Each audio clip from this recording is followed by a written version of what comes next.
And then Kayo Studio ni bagi Sam, diorang sangat-sangat kreatif. Ianya Sam pernah bekerja sama dengan Kayo Studio ni zaman-zaman tahun 2015 lah, hujung 2015 ataupun awal 2016. Masa tu diorang lah yang tolong cover, buatkan video Sam berkahwin.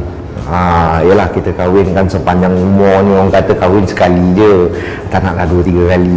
Jadi bila sekali semua hidup tu, Kayo lah orang yang membuatkan Sam punya video, kira video kahwin lah.